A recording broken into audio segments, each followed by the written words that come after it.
هو الاخبار عامل ايه؟ ايه الحال؟ ايه الاخبار؟ تمام الوقت هنعمل ايه في الايام اللي ما يعلم بها ربنا دي؟ والله العظيم تاتي لا بركات. عم بكر باشا عم عم ايه بكر الاخبار؟ عم محمد عم محمد عامل ايه؟ الحمد لله ورط على البهايم؟ هاي والله والله وحشيت لهم؟ ايوه حشيت اوعى يكونوا جعانين. وشوف انا اشوفهم، انا ما فيش رجلين امشي عليها الطلاق، انا راح ابيعهم النهارده. طب وبعدين خلينا احنا في الموضوع. ده ايام سودة يا عم. طب انت انا ما انت مزاج فينا ليه؟ هو لا لا الا الله. طب انت تعمل ايه يا عم، ما حدش حاسس بينا خالص. طب ارتاح لما نشوف مين هيسمع.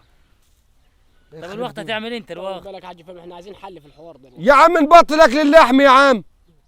الجماعه اخواتنا النصارى عم يصوموا 55 يوم يا عم عن الروح، عم يعيشوا على الزيت. سمعتوا عنهم حد مات؟ لا سمعتوا عنهم حد توفى؟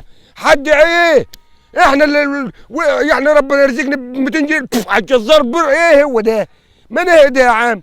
ودينا داخلين على شهر رمضان جاي من عند ربنا، صيام في صيام يبقى بلاش منه. ما ينفعش يعني تفضل صايم النهار كله تيجي اخر النهار تاكل فول وطعميه. يا سيدي يا سيدي نجيب فرخه. اخرس انت يا ده، انت لما الكبار تتكلم تقعد خالص. يعني هو بالجد ده بالعقل. بالعقل؟ ايوه طب تنيل غور اجر يا عم، ناكل فراخ بلاش من اللحم. طب ما الفراخ غالي. غاليه؟ امال ايه؟ ناكل سمك. غالي السام. خالي برضه.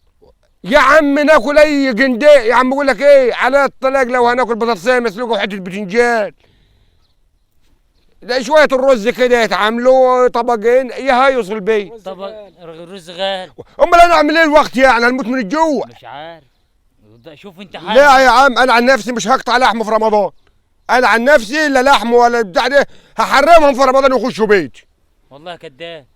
لا مش كداب يا اخوه، على قد فلوسي. انا معايش فلاس انا اروح للجزارين. لا يا اخوه، انا ما اجيبش لحمه. طب اشوفك هتعمل ايه؟ اصل انتوا يا جماعه مغفلين. نعم.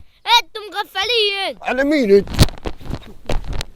احنا مغفلين؟ اديله. احنا مغفلين؟ اللي عم حد يقول يوكل. لابوي انت مغفل؟ اللي عم يوكلك ويشربك ده مغفل. انا مغفل اللي مقعدك معانا اساسا. طب سيبه بس يشوف هو عايز، يمكن عايز يقول حاجه يا راجل. يقول ايه هي يا بقت عم. بالعيال حجباك؟ قول بس يا ابني قول. قول يا مفتي، قول يا عم احمد يا طيب.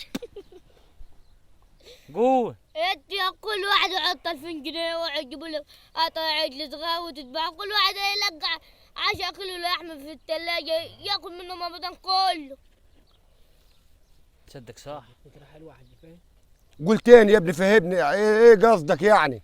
انت ايوه واصحابك تتلموا كل واحد يحط 2000 جنيه تمام وتجيبوا لكم عجل صغير تمام. هو كل واحد يلقح في بضع 10 كيلو لحم، الكيلو مش هيجي عليك ب 150 جنيه كله. فعلا تصدق يوضع سره فاضعه في خلقه صح. نولوا قلمين. نقول له كلامين مين؟ ما انت اللي ضربت. ما تخليش ياخدك بالبوكس ولا نقول له كلامين. خليه نولك قوم اثنين. على حيلك روح اسك البهايم غور ما غور، ولما تبقى حاجه زي دي تقولها لي انا، مش تفضحني قدام المخاليق. تصدق فكره حلوه؟ الواد عدمك العافيه. الواد عدام نور. ضربك بعيار. طب على الطلاق الفكره دي حلوه، ايه رايكم نعملها ونبدا بيها؟ نعملها. ها؟ نعملها. احنا يا عم كل واحد يحط له 3000 جنيه ونجيب ولا باص. 2000 ونص، ونجيب لنا حته بطش حلو كده، نبقى 5 6 مع بعضنا يصفوا له بتاع 50 كيلو، نذبحه نحطه في الثلاجه. وبما يرضي الله كل واحد ياخد من ابوه ويرميه في الثلاجه، ياكل منه في رمضان كله يا عم. صح. وخلي الجزار ياكل عظم. صح. نش باللحمه الأول. خليه يا عم، احنا مش لازمنا حاجه يا ده عم. كافر ب 250 ايه يا عم؟ كيلو اللحم. ايه يا عم؟ ربع ألف. لا. وعايز ربع ألف طبيخ تاني. وربع ليه؟ امال اتغدى اخد مناب لحم ب 500 جنيه انا سويرس ولا ايه؟ يا كان يا كابويا انا اجيب سويرس. والله يا يلمها ربنا. اي والله. يلمها ربنا على خير يا حاج فهمي.